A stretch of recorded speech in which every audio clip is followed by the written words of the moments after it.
All right, it's Monday, May 11th, so we're gonna go check on the garden here.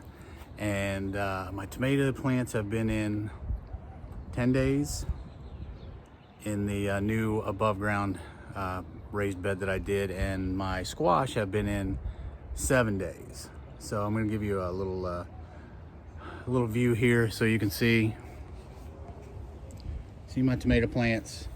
They all look good. I planted marigolds around there as well, companion plants, just so try and keep the pests away a little bit. I also I did a very thick layer of mulch this year, which I didn't do last year, which should help with a little bit of the drought conditions. We haven't had that luckily this year. We've got rain. It just rained last night again, big thunderstorms. But those are the tomato plants. Again, you can see, and I went ahead and pruned all the lower branches off of them. So that's the tomato plants we got going on there. But then let's walk over here and we're gonna see the squash, which are about 7 days in. And I planted these from seed. And you can see my squash. They are, they're coming up, okay? These two over here, I got one right there. Doesn't look like it's coming out yet, but we'll see what happens. And then you know the story of the strawberries, which is I thought I had pulled them all up.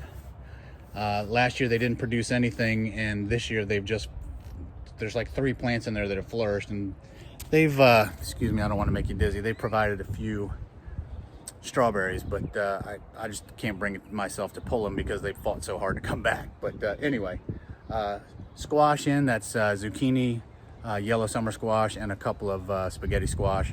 I threw in some cucumbers around the edges of this thing as well. We're going to see what happens there, but you can see we're already getting set up with our framework here for the net that will hopefully keep out the vine boring larva. Remember that moth? Go back and look at my my video from that. I'll link it up there somewhere. You can see it. But yep, that's a garden update on the 11th of May. So hope you enjoyed this. Catch you on the next one.